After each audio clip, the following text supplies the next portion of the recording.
un proyecto del Plan Nacional, pero este ya lleva 2 años en marcha, Hiperplant se llama, y los IP somos Manuel de la Estrella, de la Universidad de Córdoba, y yo. Entonces, a ver si apunto ahora. Todos estáis ya familiarizados, espero, a estas alturas, con lo que se llama el gradiente latitudinal de la biodiversidad en plantas, donde la mayor parte de la biodiversidad se concentra en los trópicos, aunque África es un poquito distinta.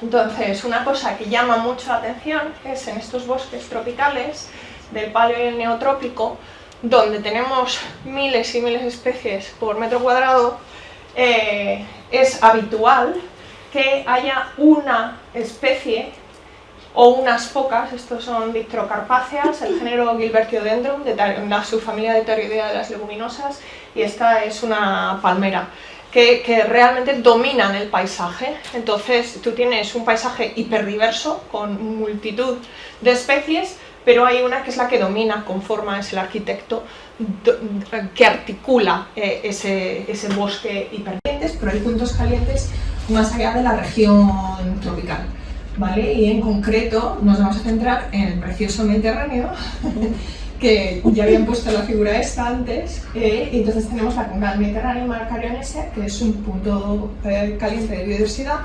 Nótese, y esto me parece importante, que los puntos calientes de biodiversidad no solo concentran un número muy alto de especies, sino esta segunda parte que se olvida mucho, que es un grado muy alto de amenaza, ¿vale? Por impacto humano. Entonces, por ejemplo, aquí tenemos Nueva Guinea, que es la isla con más especies de plantas del planeta. No hay nada que no está bajo ningún grado de, comillas, protección, o no está considerada como un punto caliente de biodiversidad, porque todavía no hay suficiente grado de amenaza, aunque cada vez es mayor, ¿vale?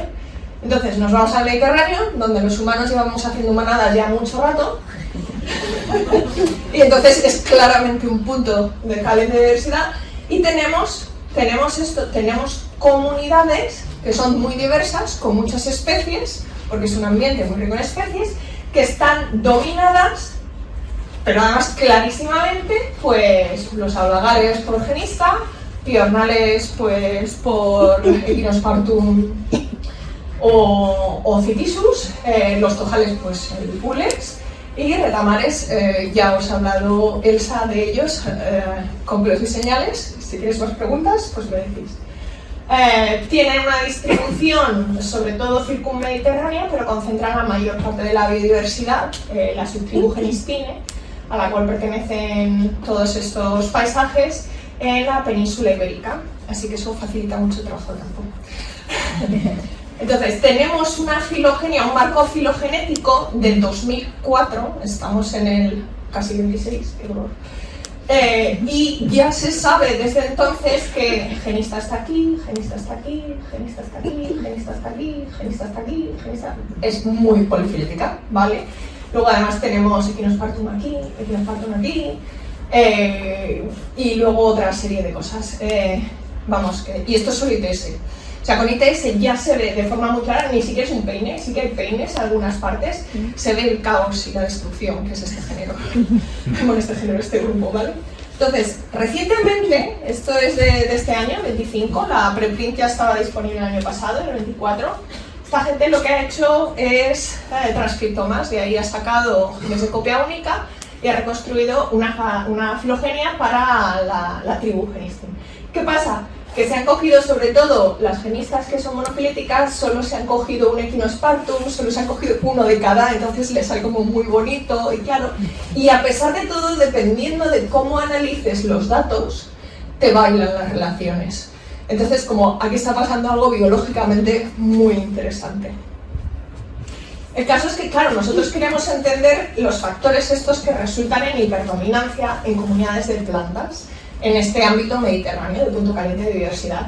Entonces tenemos por un lado factores abióticos como clima, geología, y luego bióticos que pueden ser intrínsecos o extrínsecos. A eso me refiero, por ejemplo, el dinamismo genómico, que una planta sea diploide, poliploide, que sea de origen híbrido, etc.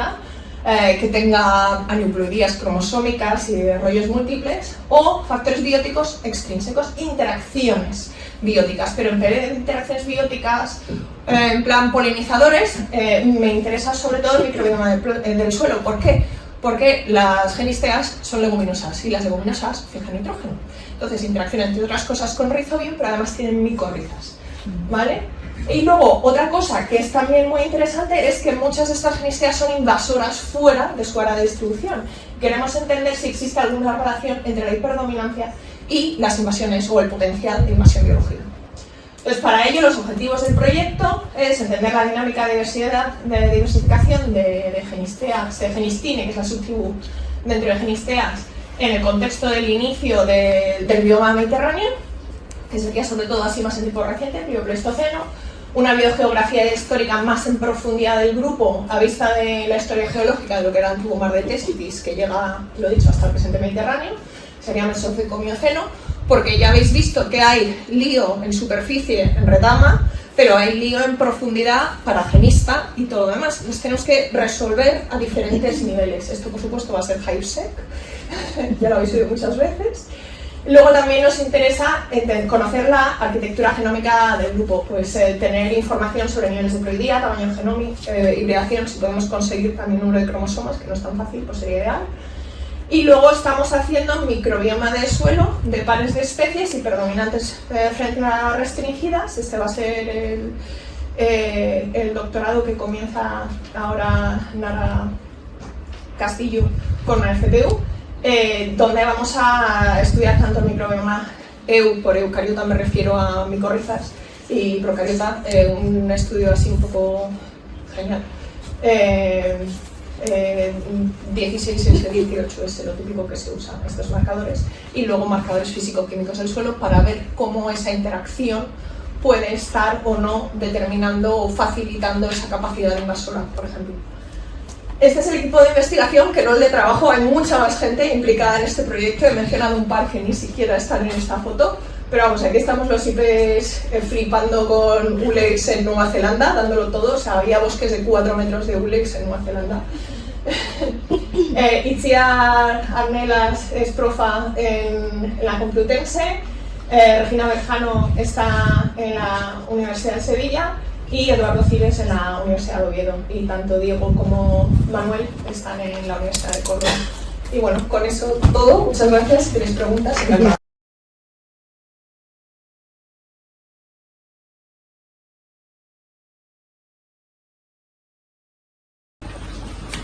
Muy bien, bueno, pues hola.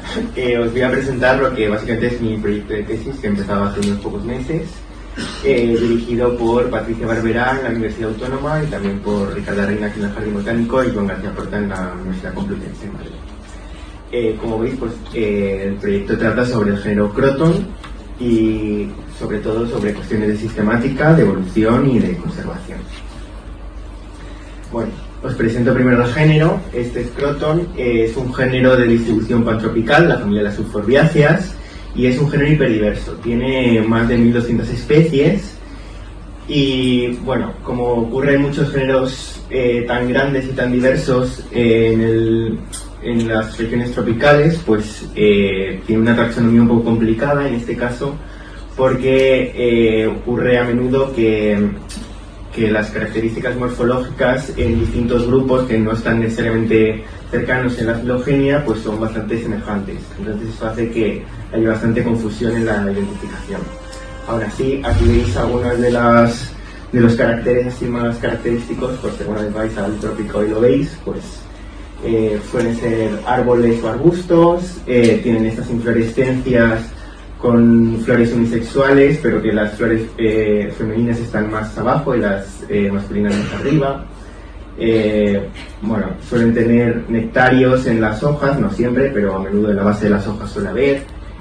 Y bueno, dentro de este género tenemos 4 subgéneros que están muy bien identificados. 3 de ellos son exclusivamente neotropicales y uno de ellos está exclusivamente en el paleotrópico. Entendido el paleotrópico así de forma un poco general, porque también estoy incluyendo a Australia, que no es estrictamente paleotropical, pero lo que es importante es que no se encuentra en el neotrópico. Y este subgénero, que es el que está marcado en rojo, vemos en la filogenia que está completamente anidado dentro de todos los demás grupos que son neotropicales. Entonces yo me voy a centrar en este grupo, en el subgénero Croton, que es el que está fuera del neotrópico.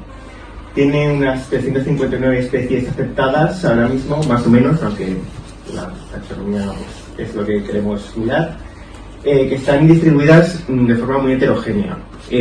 Hay zonas como Madagascar o Asia que tienen muchas especies, luego hay otras como África o Australia que tienen menos. Tampoco tenemos información filogenética muy homogénea entre esas regiones, porque tenemos información de África gracias a la tesis de Paloma, que en el Jardín Botánico, y tenemos algunas filogenias que se han publicado con datos de sangre de algunas regiones, pero que bueno, tienen problemas de resolución y además no está muy claro cómo se engarzan los grupos de estas distintas regiones entre sí dentro del subgénero, porque no contamos con una filogenia global, o sea, geográficamente extensa. Y otra cosa importante que podemos ver en este mapa de aquí es que la diversidad de Croton en estas regiones, sobre todo en el sudeste de Asia o en la zona del Océano Índico, se agrupa en algunas islas en las que de pronto hay una gran diversidad, cuanto más rojo más diverso. Por ejemplo, aquí en Sri Lanka, en la isla de Hainan y en las islas de aquí de Indonesia, de las Islas Filipinas. Entonces, ¿qué queremos hacer? Bueno, pues queremos construir un marco filogenómico que incorpore las especies de Croton de toda la región del Viejo Mundo. A partir de esto, pues tratar de identificar y delimitar especies de Croton a lo largo de todo el paleotrópico, pero especialmente queremos centrarnos en la región de Filipinas, que no cuenta con ninguna revisión taxonómica, ni reciente ni antigua. Entonces, bueno, hay bastante cosa que estudiar allí. También, bueno, aclarar límites taxonómicos en complejos de especies, pues en Madagascar, que es una región muy diversa, y bueno, tratar de resolver problemas taxonómicos que podamos a nivel continental. También evaluar el estado de conservación de las especies ya conocidas y las que podamos identificar nuevas. Y bueno, tratar de hacernos algunas preguntas sobre la biogeografía, la historia evolutiva y las dinámicas de diversificación de este género en estas regiones, sobre todo para ver por qué esa acumulación de especies en regiones insulares. Bueno, ¿y cómo hacemos esto? Bueno, pues esta es la fase en la que me encuentro ahora mismo, de sobre todo revisión nomenclatural y bibliográfica. He identificado un total de 181 nombres que podemos considerar aceptados entre Asia y Oceanía, aunque hay bastantes nombres que son complejos, se han tratado de distintas maneras, pueden ser dudosos, y una cantidad innumerable, como podéis imaginar, de sinónimos y por otra parte, pues el estudio de material de herbario a través de visitas o de préstamos. Y de forma también muy crucial, nuestra aproximación filogenética es básicamente una aproximación herbariómica, es decir, vamos a secuenciar muestras procedentes de especímenes de herbario. Entonces, pues tratamos de muestrear para ADN pues una gran diversidad, tanto taxonómica como geográfica, de especímenes que se encuentran preservados en herbarios. La filogenia, pues vamos a hacer una aproximación de Heisek, que ya se ha hablado mucho en las charlas anteriores, así que no me voy a extender mucho, usando el kit de euforbiáceas, que en principio trata de secuenciar 431 loci nucleares y también genes plastidiales. Y luego, ¿cómo vamos a enfocar la delimitación taxonómica? Pues de una manera integrativa, incorporando distintas fuentes de datos. Entonces, queremos incorporar tanto el estudio morfológico más clásico descriptivo como aproximaciones de morfometría geométrica basadas en landmarks alrededor de las hojas. También usar métodos de delimitación de especies basados en datos moleculares, métodos de coalescencia. Incorporar información ecológica, de datos climáticos, cuando sea posible, si es posible, incorporar datos edáficos, litológicos, aunque no siempre están disponibles, Y luego una aproximación pues bastante novedosa que no se ha realizado habitualmente, que es la de la elementómica, incorporar la proporción de elementos químicos en las hojas, que bueno, hay indicios de que puede ser significativo tanto a nivel funcional, evolutivo, como que puede haber una distinción taxonómica entre las distintas especies a nivel de la proporción de elementos. Bueno, pretendemos también hacernos una serie de preguntas biogeográficas, bueno, hacer análisis biográficos tanto a nivel de subgénero como tratar de ver pues, cuál es la contribución, bueno, por qué son tan ricas las especies, o sea, de Croton en las zonas insulares, si esa acumulación se debe a procesos adaptativos, no adaptativos, o de dispersión. Y bueno, evaluaciones del estado de conservación siguiendo las líneas de la UPN, que bueno, para ello pretendemos pues colaborar con expertos locales y tejer redes de colaboración con gente que ya está trabajando en estas cuestiones en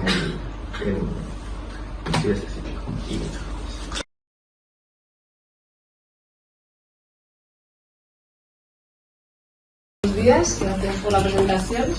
Y os voy a presentar este proyecto que he desarrollado junto a Laura Jiménez, que va a ser parte de su tesis doctoral, y espero que pronto esté aquí también el Botánico contratada. Y bueno, este proyecto lo acabamos de terminar, ha durado 2 años, pero por suerte vamos a poderlo continuar dentro de un proyecto Horizonte Europa. Y lo que nos planteamos en este proyecto son, bueno, pues en las plantas de uso tradicional en Madrid, que he estudiado a través de la etnobotánica, aplicar este conocimiento a qué puedan aportarnos estas plantas silvestres comestibles en el contexto actual. Y bueno, por un lado pensábamos que podían aportar dentro de los agroecosistemas mayor diversidad, y esto puede repercutir en la resiliencia frente a eventos climáticos extremos, y por otro lado, enriqueciendo nuestra dieta con estas plantas, también es una forma de fomentar la seguridad alimentaria y la salud de las personas, igual que el papel que han tenido en el pasado sosteniendo a las poblaciones rurales en momentos de crisis. Las preguntas de investigación, objetivos que nos planteamos son, en primer lugar, bueno, pues estos conocimientos tradicionales, ya que estas plantas se han utilizado y consumido en Madrid durante siglos, pues cómo seguir transmitiéndonos el momento actual en el que se ha perdido su uso. Luego, probar a cultivarlas y definir su cultivo, su ciclo de cultivo, cómo son de productivas. También describirlas como alimento, haciendo su perfil sensorial y ver qué aceptación tienen para el consumo. Y por último, hacer investigación gastronómica para introducirlas en la dieta actual y en la cocina profesional. Es un proyecto de ciencia ciudadana en el que la investigación científica se desarrolla con un montón de actores con los que hemos colaborado en estos 2 años. Desde centros educativos de formación profesional, tanto de cocina como de la rama agraria, también con fincas productivas agroecológicas, centros de investigación sobre innovación gastronómica, centros de primaria y educación para adultos, y por último, ciudadanía científica, que se podía apuntar a los experimentos que hacíamos de ensayos agronómicos y de catas, que os explicaré un poco los resultados. Con todas estas colaboraciones hemos tenido datos de más de 1.300 personas que han participado en los experimentos, y con ellos pues hemos conseguido alrededor de 700 registros de la productividad de estas especies y más de 1.200 registros de catas. Las especies con las que hemos trabajado son especies muy comunes que están en cualquier descampado, cunetas, orillas de caminos, pero que tienen un gran interés como alimentos. Son la cedera, Lumix acetosa, de la que se consumen las hojas crudas, la chicoria, de la que se consumen las hojas cocinadas, aparte de otras, las raíces también, pero nos centramos en estas plantas como verduras, el cardo mariano, del que se utiliza el nervio central de las hojas, la colleja Silene vulgaris, de la que se utilizan los brotes tiernos y las hojas ya maduras, y luego 2 especies de Diplotaxis, el jaramago amarillo, Diplotaxis tenuifolia, y el jaramago blanco, Erucoides, de los que se usan tanto las hojas como las flores, la malva, que se utiliza en las hojas cocinadas, la verdolaga, que se utiliza en las hojas y brotes tiernos crudos, y el cardillo, que seguro que es el más conocido, del que se utiliza, igual que en el cardo mariano, el nervio central de las hojas. Nuestra metodología se centraba en 5 ejes.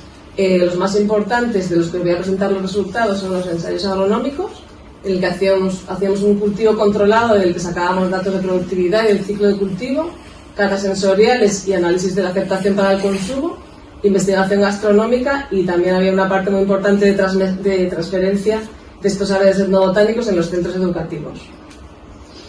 Bueno, pues los resultados os voy a presentar así un poco someramente de los ensayos agronómicos y de las catas sensoriales. Y bueno, aquí podéis ver, hacíamos una cosecha escalonada de las especies durante todo el año y vamos pesando la biomasa comestible, no toda la planta, sino solo lo que se aprovecha de cada especie, como os he contado. Y aquí podéis ver, comparamos estas especies, estas 9 especies, con un ensayo de control de lechuga, como un cultivo de hoja muy común, y veis que hay especies con una productividad mucho menor, como son las 2 especies de Diplotaxis, que es una variante de la rúcula, y la malva también, que se dio mal como cultivo, aunque en silvestre es mucho más productiva. Luego hay especies de una productividad similar a la lechuga, como pueden ser las collejas, la verdolaga o la chicoria, especies que son menores porque se aprovecha solo el nervio central de las hojas, como el cardillo o el cardo mariano, y una especie que destacaba por tener una productividad 3 veces mayor que la lechuga, que es la cedera, que la vemos ahí, que bueno, esta especie, como vamos a ver ahora, pues se cosechaba durante todo el año en varias etapas, entonces permitía una cosecha escalonada en muchos momentos del año. En este gráfico se muestran cómo se iban cosechando en distintos momentos del año. Y bueno, pues vemos que en un huerto cultivando plantas silvestres se puede tener durante 8 meses al año verdura complementando distintas especies. Algunas son más características de la primavera temprana, como puede ser la chicoria o el cardillo, otras de una primavera más tardía, como puedan ser las rúculas, y ya en verano, por ejemplo, encontramos pues la verdolaga, que es la que más le gusta el calor. Y luego pues hay especies, como os comentaba, la cedera, que aparecen pues, en picos tanto en primavera como en otoño, picos bastante grandes, y es una de las especies más interesantes a nivel agronómico. Respecto a las catas sensoriales, hacíamos un análisis de 9 parámetros, tanto de sabor como de textura, y así nos obteníamos el perfil sensorial de estas especies. Y bueno, pues aquí podéis ver que gracias a estos perfiles sensoriales pues podemos caracterizar, por ejemplo, en la cedera, que destaca por su sabor ácido, aunque la textura es menos interesante. En los jaramagos destaca el sabor picante, o la verdolaga es una especie de sabor más neutro, pues sin embargo lo interesante es la textura más jugosa y crujiente. Respecto a la valoración por los consumidores, pues veis que bueno, hacíamos una escala entre el 1 y el 5 entre pues me disgusta extremadamente o me gusta extremadamente, y estas especies pues bueno, están en un punto intermedio entre ni me gusta ni me disgusta y me gusta bastante, así unos valores entre el 3 y el 4. Y como veis, bueno, pues las más valoradas son la cedera y la verdolaga, que se consumen en crudo, y la malva, que se consume cocinada. Y luego también el consumo cocinada, el cardo mariano. Entonces, bueno, en base a estos resultados, tanto de la parte agronómica como sensorial y culinaria, hemos hecho como una selección de las especies más prometedoras para utilizarlas como nuevos cultivos y nuevos alimentos, que serían especies de alto interés agronómico, porque son muy productivas y también con gran aceptación para el consumo, como la cedera y la verdolaga. Especies que, bueno, también tienen aceptación para el consumo, aunque no son tan productivas, como la colleja, el cardo mariano o el cardillo. Y luego especies que, bueno, son un poco productivas, no tienen tanta biomasa comestible, sin embargo sí que tienen ese perfil sensorial que las hace interesantes. Y por último, hay especies que no les ha gustado la domesticación y que las dejamos que sigan siendo silvestres porque no les ha gustado que las cultivemos. Ya para terminar, pues bueno, aparte de estos resultados sobre la parte botánica, la propia metodología la estamos analizando, ¿no? Y por un lado vemos que la ciencia ciudadana nos ha permitido encontrar datos innovadores sobre la productividad y el perfil sensorial de estas especies, que en poco tiempo, un montón de datos y con poca financiación, o sea que es una metodología bastante barata y eficiente en la obtención de datos. Y por otro lado, a nivel ya de transmisión y transferencia de este conocimiento, vemos que los experimentos sensoriales generan pues mucho más impacto y más seguimiento en los experimentos de ciencia ciudadana, y también que permiten que pues, distintos actores que queremos que sean los receptores de los resultados, como puede ser el sector de los agricultores o el sector de hostelería, pues se impliquen y exploren estas plantas en riesgo económico. Y finalmente, pues bueno, esta investigación gastronómica aumenta el interés y la potencialidad del consumo, porque los propios consumidores rompen sus tabús alimentarios sobre estas plantas, y permite también orientar nuestra investigación al tener un feedback todo el rato sobre cómo se reciben estas plantas. Pues nada, muchas gracias.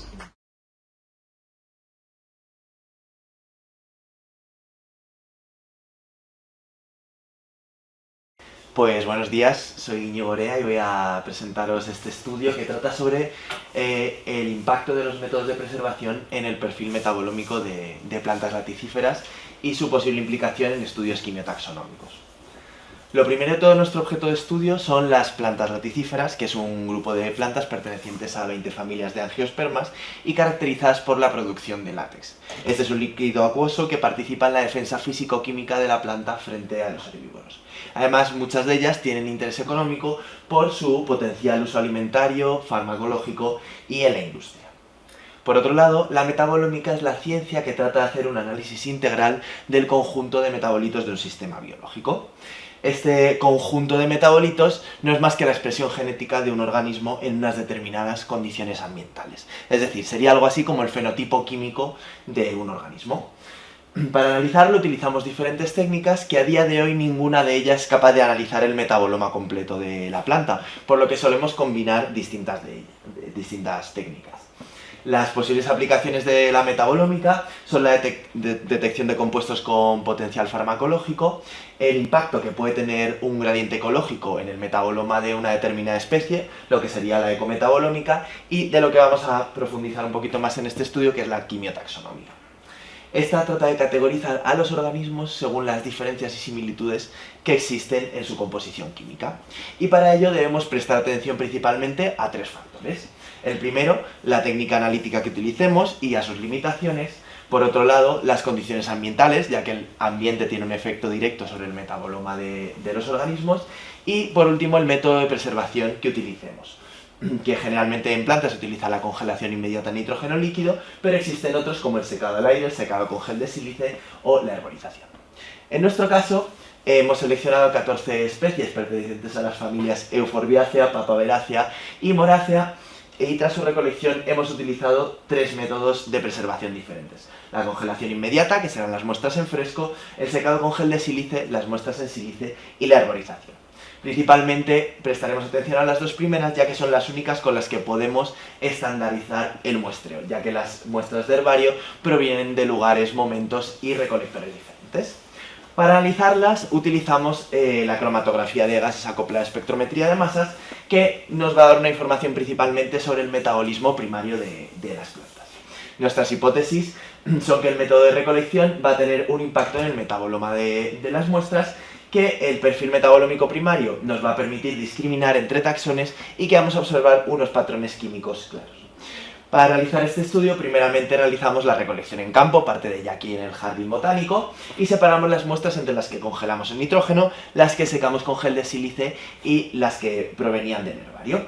Posteriormente liofilizamos todas las muestras para eliminar el contenido de agua y las molimos hasta que obtuvimos un polvo muy fino con el que hicimos la extracción en metanol-agua. Posteriormente hicimos una derivatización que consiste en la adición de dos reactivos para estabilizar los grupos funcionales de los compuestos a analizar, de cara a que sean más termoestables en la cromatografía de gases. Posteriormente hicimos una serie de estudios de análisis estadísticos con los que obtuvimos los siguientes resultados. En este PERMANOVA podemos observar que los factores tratamiento, es decir, método de preservación, especie y la interacción entre el tratamiento y la especie tienen un efecto significativo sobre el metaboloma de nuestras muestras, siendo la especie el factor que más varianza explica del metaboloma. Es decir, que si tenemos muestras de diferentes especies, aunque utilicemos el mismo método de preservación, vamos a tener un metaboloma diferenciado. Por otro lado, y confirmando nuestra primera hipótesis, también vemos que el tratamiento tiene un efecto significativo sobre la varianza metabolómica, es decir, que si tenemos muestras de la misma especie y utilizamos diferentes tratamientos, también vamos a tener un metaboloma diferenciado.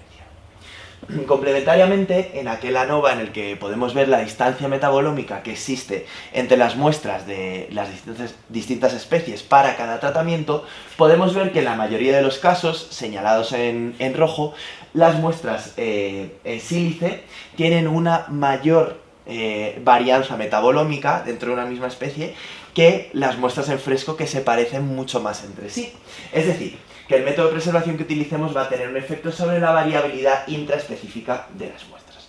Por último, el PERMANOVA también nos explicaba un 20% de la varianza metabolómica, por el factor tratamiento por especie. Es decir, que cada especie tiene una sensibilidad particular a cada tipo de tratamiento. Y esto lo podemos ver muy bien en aquel ANOVA, en el que vemos la distancia metabolómica que existe entre el conjunto de muestras en sílice versus el conjunto de muestras en fresco para cada una de las especies. Y vemos como en algunas, como en papaverroeas, que aparece en rosa, la distancia es muy grande, mientras que en otras, como en Forbia rígida, que aparece en azul, la distancia entre el conjunto de muestras en fresco y en sílice es mucho menor. Por lo tanto, también vemos que el método de preservación tiene un efecto sobre la variabilidad interespecífica de las muestras. ¿Por qué se puede explicar esto? Pues porque cuando metemos las muestras en nitrógeno líquido se congelan inmediatamente, paralizando el metabolismo y también la degradación de compuestos. Mientras que cuando metemos las muestras en un bote con gel de sílice, no todas ellas están en contacto con el agente desecante. Por lo tanto, existe un gradiente de secado y también una heterogeneidad en la degradación de compuestos. Por otro lado, en cuanto a la aplicación de estos estudios a la quimiotaxonomía, tenemos aquí un dendrograma en el que las muestras se nos agrupan por parecido metabolómico. Y podemos ver que en la mayoría de casos, tanto en fresco como en sílice, las muestras se nos agrupan por especies, exceptuando las que aparecen señaladas en rojo. Es decir, que sí, que este método nos permite agrupar las especies por distancia metabolómica. Pero este agrupamiento no se corresponde con la filogenia en todos los casos, ya que vemos, por ejemplo, Papaverroeas y Papaver somniferum, las dos únicas especies de este género que incluimos en el estudio, que en una filogenia deberían aparecer como grupos hermanos y en nuestro dendrograma aparecen en grupos separados. Por lo tanto, no podemos utilizar la metabolómica para justificar estudios filogénicos. Por último, las muestras de herbario, que tenemos un tamaño de muestra un poco pequeño en nuestro caso, pero podemos ver que ni siquiera las muestras de la misma especie se nos agrupan dentro del mismo grupo. Por lo que podemos intuir que no es el mejor método para utilizar en estudios quimiotaxonómicos. Por lo tanto, nuestras conclusiones son que el tratamiento de conservación tiene un efecto sobre el metaboloma primario, que el metaboloma de las muestras en fresco tiene menor variabilidad intra e interespecífico que las muestras en sílice, que cada especie tiene una susceptibilidad a cada tipo de tratamiento, que el metaboloma primario en fresco y en sílice nos permite agrupar las muestras por especie, que la arborización no parece ser un método adecuado para estos estudios y que la relación entre el metaboloma primario de las especies no sigue un patrón filogenético claro. Muchas gracias, aquí aparecen las unidades que han hecho posible este estudio y los proyectos que han participado en él.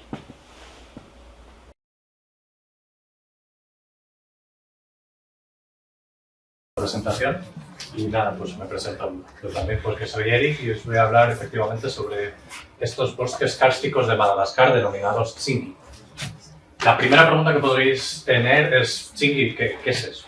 Los tsingui son básicamente formaciones kársticas de caliza que podemos encontrar presentes en todo el mundo, pero nosotros nos vamos a centrar en las de Madagascar. Que pues Madagascar se trata de un país muy reconocido por su amplia biodiversidad y endemismos. Entonces aquí se conoce con este nombre y tiene esta característica forma de picos afilados y una vegetación predominante de bosque seco caducifolio. Además, por esta geomorfología que os mencionamos, pues se tratan de entornos muy inaccesibles y muy poco muestreados. Se encuentran en el noroeste y oeste del país, en esa amplia franja de la árida costa occidental. A mediados del siglo pasado, el botánico francés Jean-Henri Humbert propuso una división fitogeográfica del país y dividió el oeste del país en 4 sectores, que serían, lo vemos aquí divididos con estas líneas divisorias, serían las barreras entre los sectores, y sería el primero Nord, Amongo-Oina, West-Moyenne y Sud-West. Esto es importante porque es el marco que vamos a utilizar para las comparaciones en los análisis y básicamente pues vemos aquí las localizaciones aproximadas de cada uno de los tsingis dentro de estos sectores y son las regiones en las que vamos a dividir estas zonas. Nuestro estudio tiene 3 preguntas principales que vamos a abordar, que serían si estos tsingui actúan como islas por estas condiciones ambientales extremas que presentan, dentro de los tsingui cuáles son los patrones de distribución de las especies y finalmente si estas especies amenazadas endémicas a estas zonas pues se encuentran bien protegidas. Este es el esquema que habla un poco de la metodología utilizada para la obtención de este dataset de los tsingui. De primera mano pues tenemos que los datos se han obtenido de las instituciones que más trabajan y más han trabajado en estas regiones y por lo tanto tienen una gran cantidad de especímenes e identificaciones revisadas, que estos serían el Jardín Botánico de Missouri, obtenido a través de la Plataforma de Trópicos, y los jardines de París y de Ginebra, obtenidos a través de GBIF. Luego se hicieron algunos filtros de calidad y se utilizaron solo los puntos, o bueno, los registros que están georreferenciados. Solo el 5% no tenían coordenadas. Luego se diferenciaron los que serían dentro del bioclima árido, que vemos aquí en el mapa, que sería en azul claro todo el oeste del país, y diferenciamos las áreas protegidas y no protegidas de todas estas regiones que hemos diferenciado de los Tsingy, que veríamos las áreas protegidas en amarillo y las áreas no protegidas en morado. Y estas serían pues las comunidades que hemos utilizado para los análisis. En cuanto a los análisis de conservación, pues se han utilizado únicamente las especies endémicas de Madagascar y se han utilizado tanto evaluaciones publicadas de la UICN como para las que no estaban publicadas se han calculado unas preliminares. Bien, con estas regiones que ha definido Humbert dentro de Tsingy hemos hecho una comparación de los tamaños de las áreas protegidas y no protegidas de los distintos. Y hemos visto que para... Vaya, eso no se ve bien. Bueno, eso es un 10, es un 0,7. Para todos los sectores se ha visto, para todos los sectores, a excepción del norte, que es el sector más pequeño y más estudiado, las áreas no protegidas son significativamente mayores que las protegidas. Por lo tanto, es algo importante para tener en cuenta y para interpretar los resultados. También se ha hecho un análisis de coordenadas principales de la composición florística de estas comunidades y se ha visto un claro patrón geográfico en el que distinguimos un grupo norte con los Tsingy dentro del sector norte, un grupo medio con los Tsingy dentro de los sectores de Mongobuina, West Moyane y por último un grupo sur con el Tsingy dentro del surwest. Este resultado pues, también apoya esta división de las regiones fitogeográficas de Humbert y además podemos ver que todos estos Tsingy se diferencian muy bien, muy claramente en este gráfico del bioclima árido circundante del oeste del país. Además, bueno, con esta primera pregunta sobre los Tsingy como islas tenemos este gráfico que muestra las especies endémicas de la región y vemos diferenciando pues, un poco entre áreas protegidas y no protegidas. Con esto podemos intuir que sí que hay cierto aislamiento que ofrece estos lugares por estas tasas de endemismo que vemos, aunque sí que es cierto que un poco a menor medida de lo esperado y se ve que se concentra en mayor medida en las áreas protegidas. En cuanto a la distribución de las especies dentro de los Tsingy, hemos hecho una comparación con un diagrama de Venn comparando estos 4 sectores y hemos visto que la gran mayoría de especies se encuentran únicamente en una región que estando concentrada sobre todo pues también en el Tsingy del sector norte. Esto pues también es un resultado que apoya esta división de Humbert, ya que vemos pocas de ellas realmente ocurriendo en varias a la vez. En cuanto a la tercera pregunta de las especies amenazadas, tenemos otro gráfico de barras de las especies amenazadas con las regiones y las áreas protegidas y no protegidas y vemos una representación mayor o por lo menos equiparable de estas especies amenazadas en las áreas protegidas que no protegidas, por lo tanto sí podría indicar una buena gestión de un buen trabajo de conservación. Sin embargo, pues queremos hacer algunos estudios más que indaguen un poco más sobre el tema y unos análisis más profundos. Otro aspecto importante que tiene en cuenta nuestro estudio es la dificultad de acceso a los Tsingy. Y esto pues conlleva inevitablemente un sesgo de muestreo. Entonces, en este primer análisis que hemos hecho de muestras por unidad de área, vemos unos valores muy dispares entre las distintas regiones y las áreas protegidas y no protegidas. Y queremos destacar el área no protegida del sector de Mongobuina, ya que se trata del que menor valor tiene y por lo tanto sería más interesante para futuros muestreos. Como perspectivas futuras que ya se están un poco llevando a cabo sería pues, acabar los análisis que se están haciendo, especialmente el endemismo y de las especies amenazadas, y pues indagar un poco más en los resultados que ya se tienen.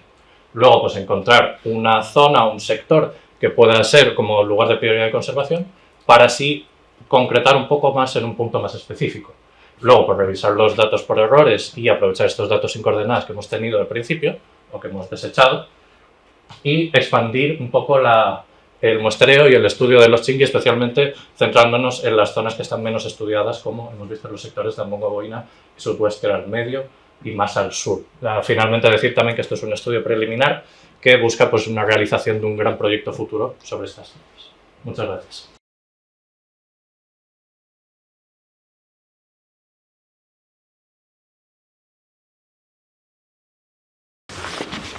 Bueno, gracias por la presentación. Efectivamente, os voy a hablar del trabajo que llevé a cabo el año pasado durante mi Erasmus en Italia. Se me presentó la oportunidad de participar en este proyecto, me lo ofreció un profesor de la universidad, colaborar con él. Y es verdad que los resultados ahora son un poco preliminares, no tenemos tampoco mucho, pero bueno, esto es, como he dicho, un poco preliminar, pero es lo que tenemos de momento. Vale, esto es un proyecto del Parque Nacional de Gran Paradiso con varios investigadores contratados A nosotros nos tocó realizar la investigación de 3 turberas. Esa es Gran Nomenón, Gran Piano es esta y Pian Borñoz. Estas turberas están situadas en un sitio en la que el sustrato principal son gneisses, por lo que cabría esperar que fuese un sustrato ácido, que las turberas fuesen ácidas, y sin embargo lo que nos encontramos allí eran muchas plantas basófilas, muchas plantas que se encuentran en sitios muchas veces calcáreos, y resulta que lo que pasa en 2 de las turberas, en Gran Nomenón y Pian Borñoz, es que hay un lavado calizo de más arriba de la montaña, y entonces hay una escorrentía y todo el agua que llega es caliza, entonces permite el crecimiento de las plantas basófilas. Los objetivos del proyecto eran identificar los tipos de hábitats de interés comunitario en cada una de las turberas, definir objetivos de conservación y gestión para cada uno de los sitios y establecer parcelas permanentes para el monitoreo a largo plazo de la dinámica de las turberas, así como realizar una carta de vegetación del parque para incluirlo dentro de la carta de vegetación general del parque. Para ello, lo primero que realizamos fue unos transectos de identificación de las estructuras de la vegetación. Con ello planteamos una hipótesis de los tipos de vegetación en los que íbamos a trabajar, llamando a cada uno con una letra en este caso, y esos los georreferenciamos con polígonos, con un GPS, para después poder ayudarnos a crear la carta de vegetación. En cada uno de los tipos de vegetación realizamos 5 muestreos 2×2 metros, identificando también los porcentajes de cobertura tanto vegetal de plantas vasculares como de plantas briófitas. En total hicimos 100 parcelas y es verdad que en algunos tipos de vegetación eran tan pequeños que no se pudieron realizar 5 muestreos, pero el objetivo era ese. Finalmente, identificar las especies en laboratorio. Identificamos 300 ejemplares, más de 300 ejemplares depositados aquí en el herbario del Jardín Botánico, y analizar los datos con R, con varios análisis como DCA o clúster, que como ya he dicho antes son preliminares, todavía no hemos analizado todos los datos. Esto es uno de los primeros gráficos que obtuvimos. Esto cabe destacar que el gráfico es solo llevado a cabo con la composición florística, no tiene en cuenta variables ambientales porque no tenemos esos datos, pero únicamente con la composición florística, y con este gráfico ya podemos llegar a algunas conclusiones. Por ejemplo, aquí hay dos gradientes. En este caso el eje X indica el gradiente pH. En la parte de la izquierda del eje X se ve claramente especies que son más basófilas, y todos los muestreos son realizados en las turberas que efectivamente tenían un lavado calcáreo. Y sin embargo, la turbera ácida, que no tenía lavado calcáreo, se sitúa más a la derecha, y también se pueden ver las especies que son estrictamente acidófilas. Y por el contrario, el gradiente del eje Y se debe a una riqueza de los puntos de muestreo. Por ejemplo, los puntos de abajo tenían muy pocas especies. También puede ser asociado a una mayor o menor presencia de agua líquida, ya que en los puntos en los que muestreamos abajo eran sitios donde había mucho encharcamiento, por lo que no permitía demasiado el crecimiento de briófitos, y las especies de plantas vasculares que se encontraban allí eran especies muy dominantes, por ejemplo Trichoforum alpinum o Erioforum angustifolium, que cubrían prácticamente todo el muestreo y que no había mucha riqueza. Y por el contrario, en la parte de arriba se encuentran todos los muestreos en los que encontramos más riqueza de especies. Esto es un poco parecido. Este es un clúster en el que se ve claramente una diferenciación en 2 ramas de la turbera ácida y las turberas que tenían lavados calcáreos, por lo que separa la turbera ácida, que tenía una composición florística distinta, a las otras que al final, como era un sustrato parecido, había una composición florística parecida, y entonces las mete las dos un poco mezcladas. Ya metiéndonos más en cada turbera, esta es la turbera de Pian Borñoz, que hicimos también un DCA, y en esta las conclusiones que se pueden sacar son más... por ejemplo, en esta se pueden sacar unas conclusiones un poco más distintas, porque el gradiente X es un poco distinto, ya que viene dado por las zonas que estaban más cerca de la zona de Carex frígida, y a la derecha las zonas que estaban más cerca de Carex foetida. El Carex foetida era aquí, en el borde del lago, que había una zona como de cojines y menos de turbera y una zona como más de taludes y ese estilo. Y sin embargo el Carex frigida estaba más ubicado en la turbera, ¿vale? Entonces tenía muchas más plantas asociadas más a turbera. Y sin embargo el gradiente I se asocia también más, como antes, a el pH, porque abajo se pueden ver las especies. Obviamente era un sitio muy calcáreo por el lavado, entonces no hay especies acidófilas, pero estas especies son más neutrófilas y las de la parte superior son más basófilas. Y finalmente, la hipótesis que habíamos realizado de los tipos de vegetación las analizamos con un clúster y, por ejemplo, vimos los resultados. Por ejemplo, la comunidad que nosotros llamamos F es de Carex foetida y nos la marca como separada, así que era correcta nuestra hipótesis, igual que, por ejemplo, la comunidad A, que era dominada por Carex bicolor, y también la marca como una comunidad aparte. Sin embargo, bueno, igual que la comunidad C, que era dominada por Carex nigra, y las comunidades B y D, sin embargo, nos las marca juntas. Eran dos comunidades que nosotros las separamos porque la composición florística parecía distinta, pero es cierto que las dos tenían bastante cantidad de Eriophorum angustifolium y, por lo tanto, nos lo deja las dos turberas juntas. Y con este análisis también nos ayuda a realizar la carta de la vegetación junto con los polígonos. Se puede realizar la carta de la vegetación con cada una de las comunidades. Y por último, agradecer a Michele Delle Fratte, que es el profesor que me propuso este proyecto y con el que colaboré el año pasado, y aquí a Jesús Muñoz y Ander Álvarez, que me ayudaron en la identificación y los análisis de los datos, y así como a Guido Brusa, que es otro investigador italiano también metido en el proyecto, que también me ayudó también. Ya dicho, soy Elías Alcalde, os voy a presentar una pequeña parte, o más o menos la mitad de este trabajo de fin de máster, titulado Cómo batirse el cobre siendo un musgo el caso de 3 especies de briáceo. Para empezar, en nuestro grupo de investigación hace unos años vimos un mecanismo dual de resistencia en un musgo briáceo como es Dicostomum capillare, que es un musgo resistente al cobre en suelos contaminados como era el caso de las minas.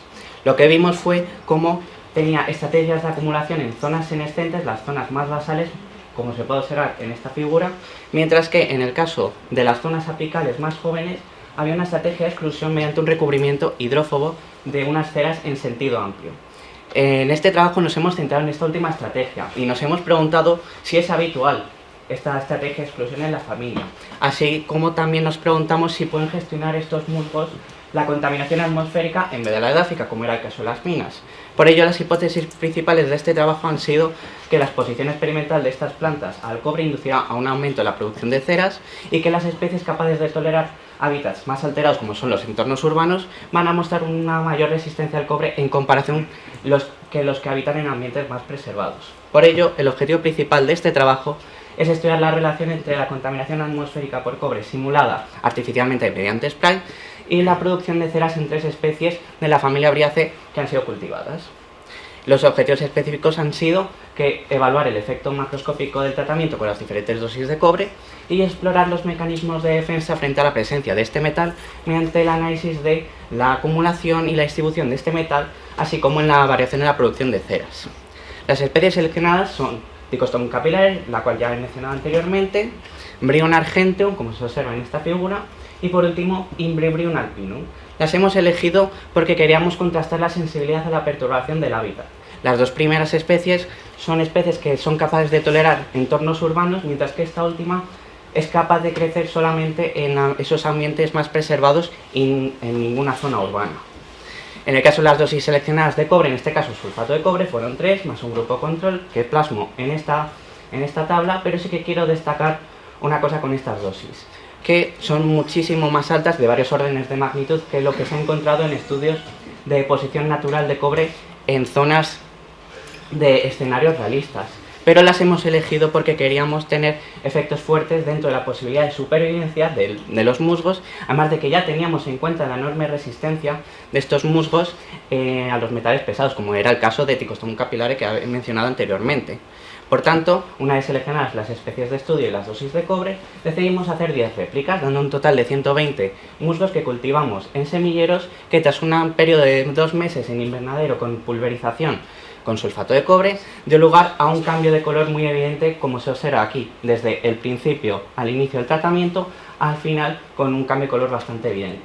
Este cambio de color lo utilizamos para hacer un índice macroscópico utilizando valores semicuantitativos. Para este trabajo planteamos una fórmula en base al porcentaje de coloración que se veía en los musgos y que da un rango de valores entre 0 de mortalidad total a 100 de estado más sano. Como ejemplo tenemos este caso de un Ticostrum capillare que, seleccionando las zonas de las distintas coloraciones marrón, amarillo y verde, da un total de un valor de 40. Por otro lado, para la detección de ceras utilizamos Sudan Black B con un previo blanqueamiento. Y una vez las muestras se encuentran teñidas, decidimos hacer una escala semicuantitativa con un rango de valores entre 1 de menor intensidad de tinción a 5 de mayor intensidad. Con este ejemplo que veis en pantalla de Brillium Argentum con una tinción que enumeramos como 5. Ya por último, para la presencia de cobre utilizamos una histoquímica, esta vez con ácido rubeánico, que tiñe el cobre con un verde oliva oscuro y que se validó también esta técnica con microscopía electrónica de barrido junto con análisis elemental por sonda dispersiva de rayos X. ¿Qué resultados hemos obtenido? Pues para el caso del índice macroscópico, en el Imbrium alpinum lo que observamos fue que no había diferencias significativas entre los tratamientos. Y en este caso el estrés de cultivo y la enorme variabilidad intramuestral parecen haber enmascarado el efecto del cobre. Mismo caso para Ticostrum capillare, tampoco se encontraron diferencias significativas y puede ser por la misma razón. Ya por último, para Brillium Argentum sí que pudimos encontrar diferencias significativas, en este caso entre el grupo control y la dosis más alta de cobre, y por tanto el efecto del cobre parece no estar enmascarado del todo por esos otros dos factores. Pero sí que quiero destacar en el índice macroscópico la resistencia frente al cobre. ¿Por qué?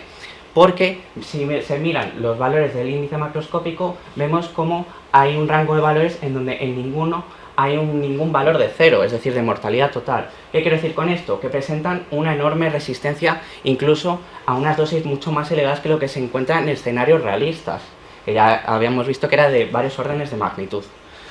Ya para el caso del estrés de cultivo, que se trata la diferencia entre el índice macroscópico entre el inicio y al final del tratamiento en las muestras control, lo que observamos fue que en Brillium Argentum se trata o hay unos niveles de estrés de cultivo más bajos que las otras dos especies, como se observa en la gráfica.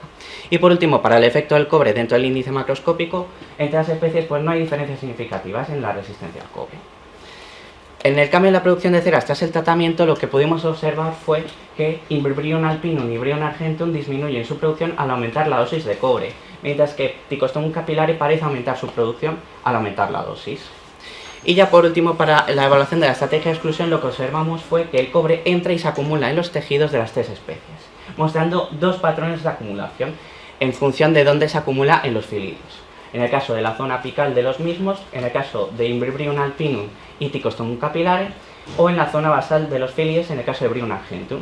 Pues se puede tratar de un mecanismo de translocación activa, aunque habría que hacer más estudios sobre ello. Como ya he dicho, se validó esta prueba con un microscopía electrónica de barrido que dio el mismo resultado, junto que a los caulídeos hay una mayor acumulación en la periferia que en el centro de los mismos, y en los filidios una mayor acumulación en el haz que en el envés, seguramente por el método de aplicación de cobre desde la zona apical. Pero sí que quiero destacar que no podemos estar hablando de una estrategia de exclusión porque no se excluye efectivamente el cobre. El cobre ha entrado a los tejidos y las ceras, por tanto, no impiden la entrada de este metal a los tejidos. Por tanto, ¿qué conclusiones hemos llegado? Pues que las tres especies presentan una enorme resistencia al cobre, incluso en niveles muy superiores a los escenarios realistas de alta contaminación industrial. El estrés de cultivo parece haber tenido una mayor influencia que el cobre en los daños. La exposición al cobre no está necesariamente asociada con un aumento en la producción de ceras. Las ceras no evitan la entrada de cobre en los musgos, al menos en esta simulación de contaminación atmosférica, a diferencia de lo observado para la contaminación edáfica. Es decir, que hay estrategias de resistencia distintas según la vía de exposición al contaminante. Y ya por último, por su abundancia, altísima resistencia y la capacidad de absorción del metal, son especies con un alto potencial para bioremediación y con cautela para reivindicación de cobre en la atmósfera. Muchas gracias por su atención. Quiero dar las gracias al CIDI por ayudarnos en este trabajo, a la profesora Nagore García por su ayuda también en este trabajo y a Jesús Agual por sus comentarios en el Congreso de Pontevedra para tener un buen trabajo.